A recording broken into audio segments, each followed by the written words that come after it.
예, 샬롬. 여러분 반갑습니다. 3월 31일, 3월의 마지막 날입니다. 목요일 매일 아침 묵상입니다.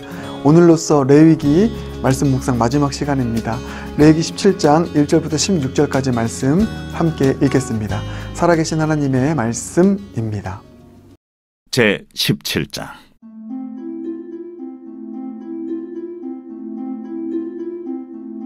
여호와께서 모세에게 말씀하여 이르시되 아론과 그의 아들들과 이스라엘의 모든 자손에게 말하여 그들에게 이르기를 여호와의 명령이 이러하시다 하라. 이스라엘 집의 모든 사람이 소나 어린 양이나 염소를 진영 안에서 잡든지 진영 밖에서 잡든지 먼저 회막문으로 끌고 가서 여호와의 성막 앞에서 여호와께 예물로 드리지 아니하는 자는 피 흘린 자로 여길 것이라. 그가 피를 흘렸은즉 자기 백성 중에서 끊어지리라. 그런즉 이스라엘 자손이 들에서 잡던 그들의 제물을 회막문 여호와께로 끌고 가서 제사장에게 주어 화목제로 여호와께 드려야 할 것이요, 제사장은 그 피를 회막문 여호와의 제단에 뿌리고 그 기름을 불살라 여호와께 향기로운 냄새가 되게 할 것이라. 그들은 전에 음란하게 섬기던 순념소에게 다시 제사하지 말 것이니라. 이는 그들이 대대로 지킬 영원한 규례니라. 너는 또 그들에게 이르라. 이스라엘 집 사람이나 혹은 그들 중에 거류하는 거류민이 번제나 제물을 드리되 회막문으로 가져다가 여호와께 드리지 아니하면 그는 백성 중에서 끊어지리라. 이스라엘 집 사람이나 그들 중에 거류하는 거류민 중에 무슨 피든지 먹는 자가 있으면 내가 그 피를 먹는 그 사람에게는 내 얼굴을 대하여 그를 백성 중에서 끊으리니 육체의 생명은 피에 있으리라. 내가 이 피를 너에게 주어 제단에 뿌려 너희의 생명을 위하여 속죄하게 하였나니 생명이 피에 있으므로 피가 죄를 속하느니라. 그러므로 내가 이스라엘 자손에게 말하기를 너희 중에 아무도 피를 먹지 말며 너희 중에 거류하는 거류민이라도 피를 먹지 말라 하였나니, 모든 이스라엘 자손이나 그들 중에 거류하는 거류민이 먹을 만한 짐승이나 새를 사냥하여 잡거든 그것의 피를 흘리고 흙으로 덮을지니라. 모든 생물은 그 피가 생명과 일체라. 그러므로 내가 이스라엘 자손에게 이르기를 너희는 어떤 육체의 피든지 먹지 말라 하였나니, 모든 육체의 생명은 그것의 피인즉 그 피를 먹는 모든 자는 끊어지리라.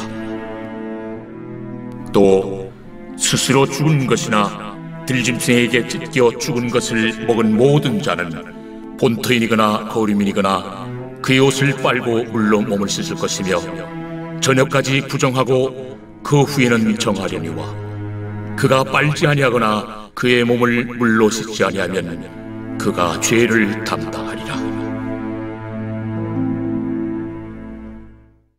예, 오늘로써 레위기 큐티 마지막 시간입니다. 레위기 17장을 끝으로 말씀 묵상 레위기 이제 끝내도록 하겠습니다. 레위기 17장은 크게 두 가지 규정이죠. 먼저는 가축 도살에 관한 규정이고 두 번째는 피에 관한 규정입니다. 이 두 가지 규정 함께 묵상하도록 하겠습니다.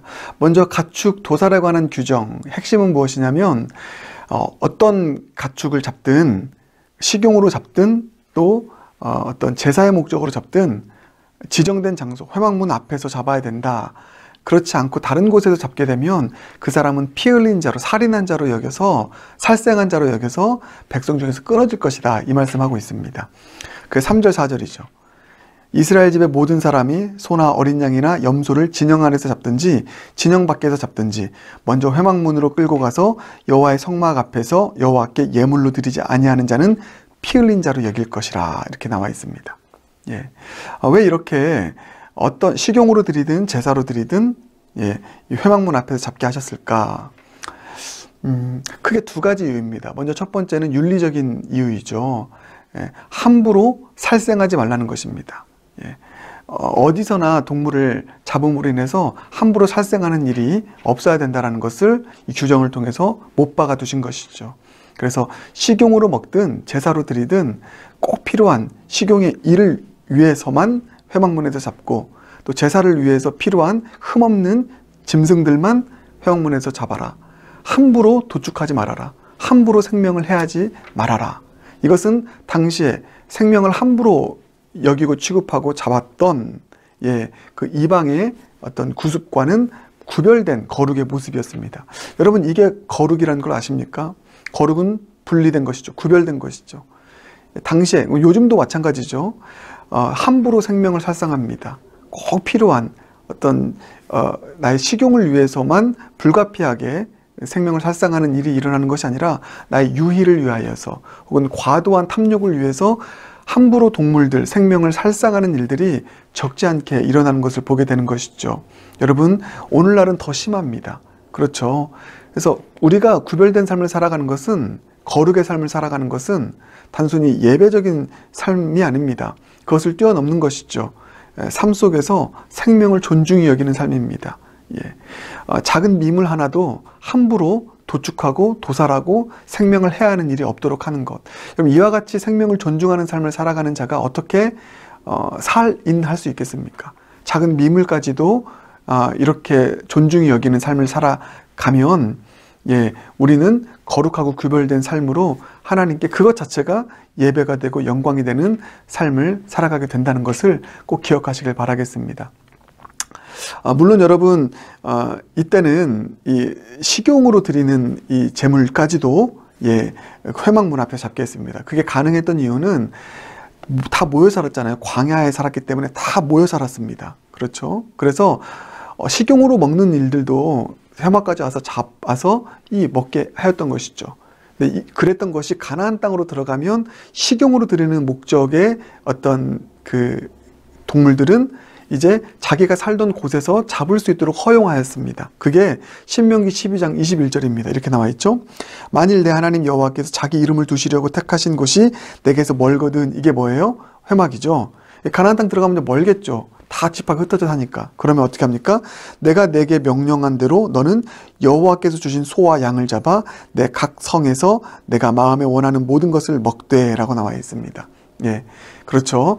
이렇게 이제 흩어져 살기 때문에 이제 불가능합니다. 뭐 하나 식용으로 먹으려면은 어떻게 예루살렘까지 와서 잡아서 먹을 수 있겠습니까? 그래서 가나안 땅에 들어가면 이 규정, 식용을 위한 규정은 조금 풀립니다. 그럼에도 불구하고 여기서도 피는 먹지 말아라, 생명을 소중히 여겨라, 이런 말씀이 또 연이어서 나오고 있는 것을 보게 됩니다.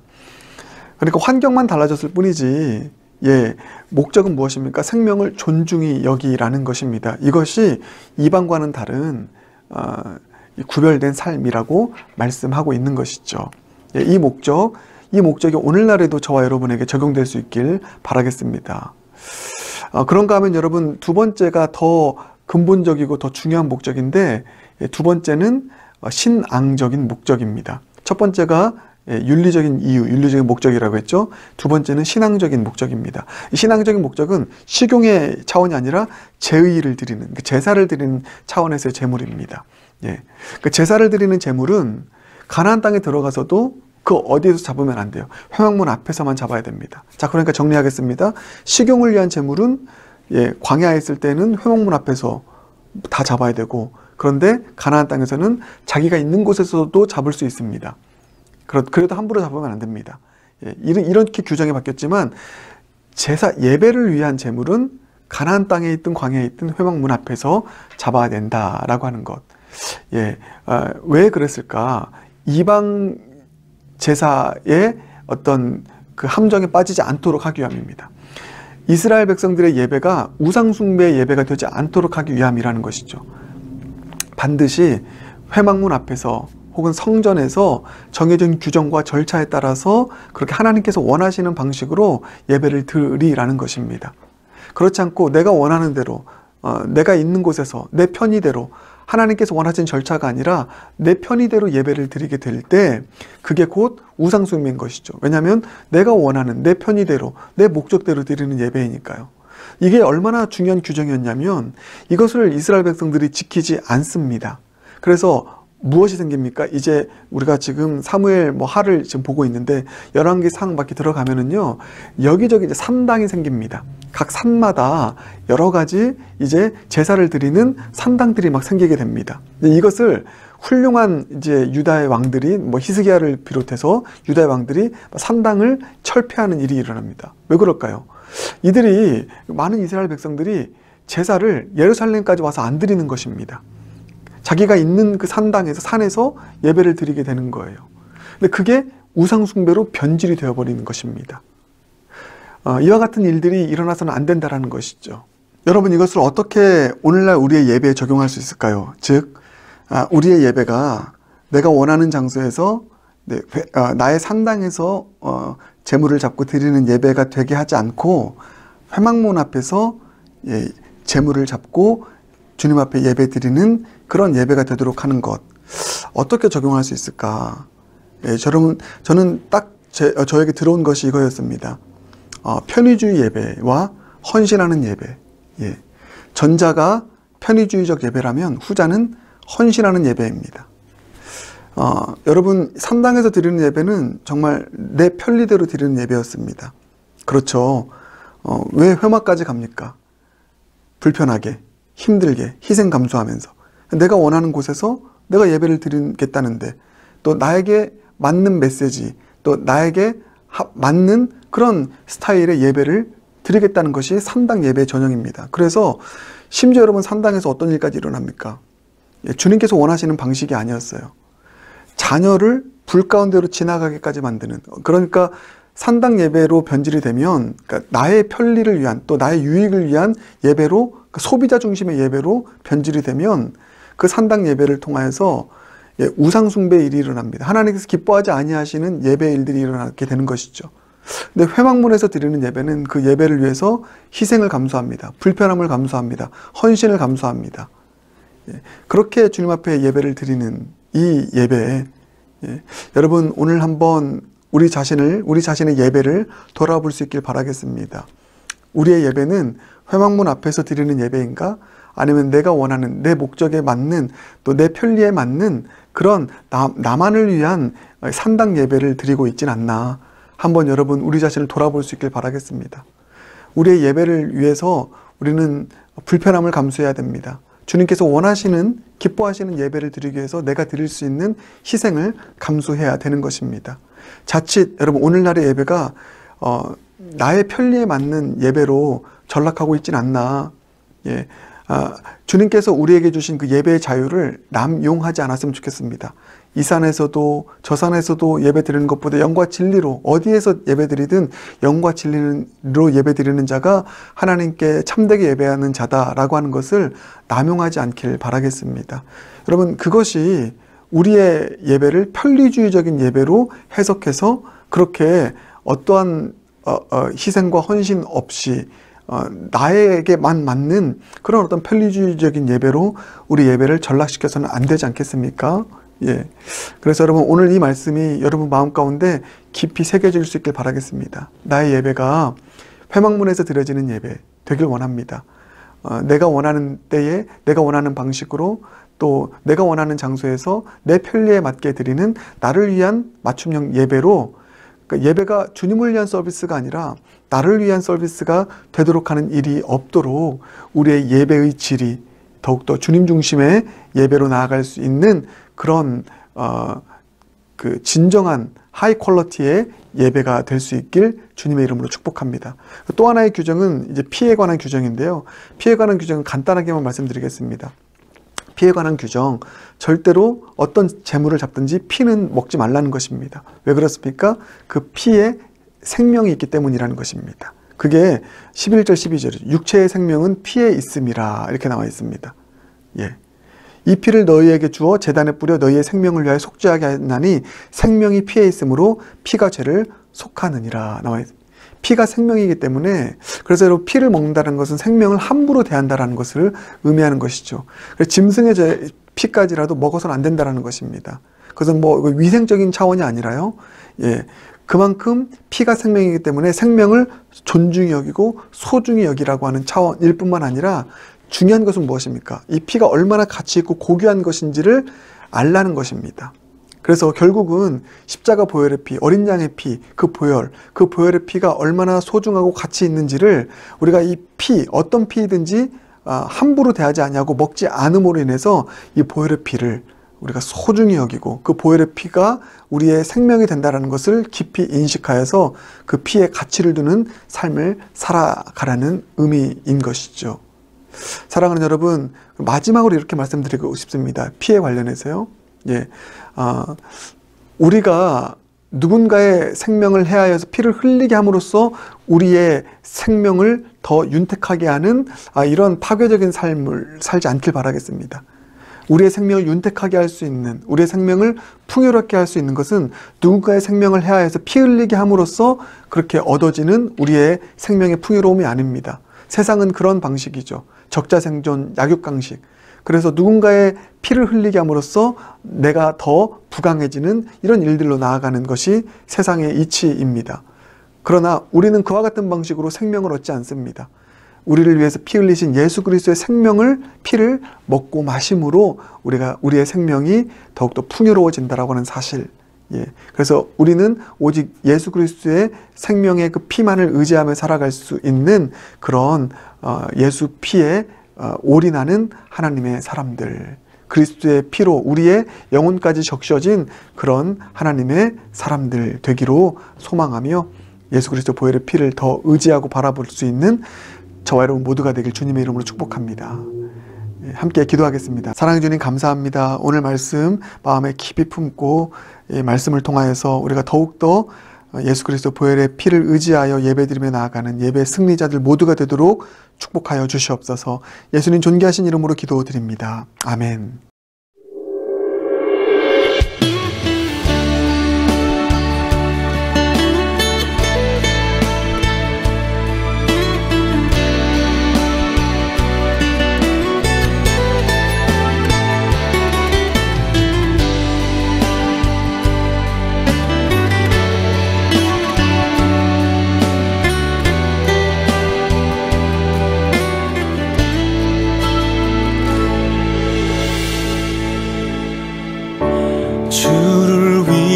이곳에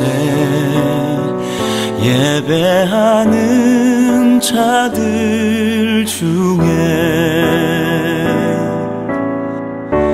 그가 찾는 이 없어 주님께서 슬퍼하시네. 주님이 찾으시는 그 한 사람 그 예배자 내가 그 사람 되길 간절히 주께 예배하네. 주내로 이곳에 서 있네. 주임제에 엎드려 절하네. 그 어느 것도 난 필요 없네. 주님만 경배해. 주내로 이곳에 서 있네. 주임제에 엎드려 절하네. 난 필요 없네. 주님만 경배해.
이곳에 서 있네.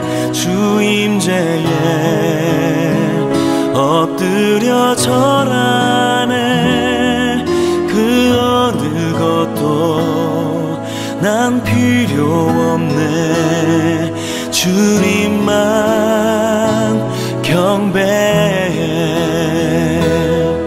그 어느 것도 난 필요 없네. 주님만 경배해.